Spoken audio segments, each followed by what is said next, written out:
What's going on, guys? My name is Triforce Diction. Welcome back to another COD mobile video. So today I want to discuss the Season 4 Tier 50 skins. So this one is going to be a unique type of video. I say this for the first time because this is the first time we ever received a Tier 50 skin that isn't for the newest weapon that gets released for a season. But keep in mind that this might be the only time this ever happens, given that the developers already confirmed that the Tier 50 skin that was released for this season is actually released by mistake. Of course, there's no knowing whether or not the Harrowing Night was going to be released in this season either way, but I'm assuming that they probably made too many blueprints and they decided to leave the OTS out. So it is confirmed that in Season 5 we are going to be getting the Battle Pass skin for the OTS. It might actually be one of those things where, you know, if you have the Battle Pass subscription, or, you know, like if you just buy the premium Battle Pass, you probably might get it right away. But it might be later on in the tiers as well. Maybe tier 20, 30, 40, who knows. So like I said, this might be the only time that we get a tier 50 skin for a blueprint that doesn't involve the new weapon. And even then, if that's the case, the DRH is going to be the only weapon out there that has 2 tier 50 skins. So that's kind of crazy to think about, but let's actually talk about the Harrowing Night, because honestly, this is probably one of the better blueprints that I've received in the past, at least when it comes to tier 50 skins. So I will admit, I usually talk shit about the tier 50 skins mainly because they're usually never really that good. For the most part, they're not really that appealing. I mean, look at the Lapa one. Yes, it looked like a hot dog, but it still had the same iron sight.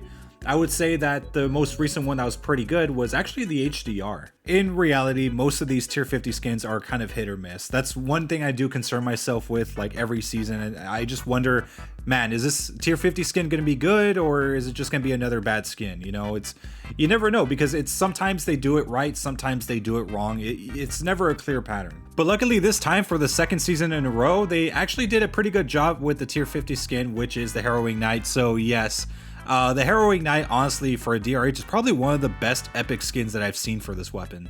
I know a lot of you guys are probably gonna say, like, oh, I mean, we have that epic one with the what's it called, the cybersecurity, and then we have, like, you know, the sludge one that are pretty good. But keep in mind, most of them have, like, more or less the same iron sights and just the general appearance of a DRH. But this one is a lot more different because it changes everything. The theme of this, of course, is more of a, I guess, Middle Ages type of thing. It's called Harrowing Night. So obviously it's going to have like this medieval type of elegance to it, where you see all these like different etchings and carvings all over the weapon. And I do have to say, I mean, it looks absolutely stunning. The iron sight was made a little bit smaller, I will say, but it's not really much of a problem because it actually does kind of help with the weapon. And keep in mind that the DRH, even with its default iron sight, is like just very good on its own way. But sometimes I know a lot of people that have probably been playing this game for such a long time might be stuck to a certain blueprint for such a long time. You might want to see some sort of change. And yeah, like, I mean, the DRH Harrowing Night does it for you pretty well. You know, sometimes I do like to stray away from the legendary skins and, you know, use something else. Sometimes I might even try the cybersecurity, sometimes the sludge. And, you know, it's the same thing with like every other weapon. I don't always have to use the legendary skins for, I guess, the iron sight to be, you know, good looking. But having it be released for a tier 50 skin makes me wonder whether or not that's the reason why the DRH got buffed again.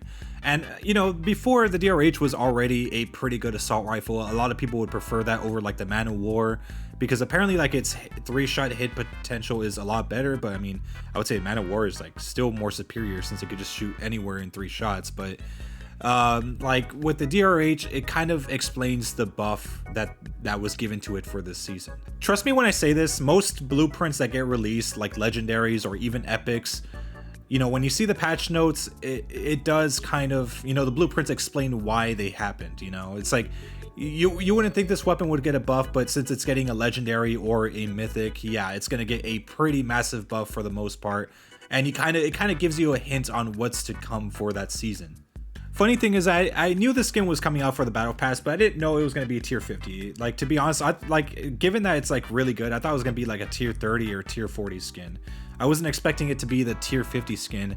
And it kind of makes sense because, you know, not everyone, like, you know, when you look at the leaks, it kind of says that like there was no OTS 9 skins. So one of those skins in the Battle Pass kind of had to take the spot. And I'm kind of glad that the DRH Harrowing Night was one of those things. and it feels really rewarding for actually grinding for it.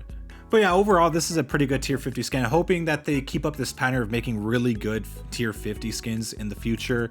And again, I'm not sure if this is going to happen again where some weapons are, that already exist are going to receive yet again another tier 50 skin. But I mean, for all we know, that might be the new trend for these battle passes. And that's something that we may not know about. I mean, again, they said it was a mistake, but I'm not really that sure. Maybe this is something that a lot of players are going to want. But yeah, anyways, hope you guys have a wonderful day. Make sure to leave a like and make sure to subscribe for some more COD mode content. I'll see you guys next time.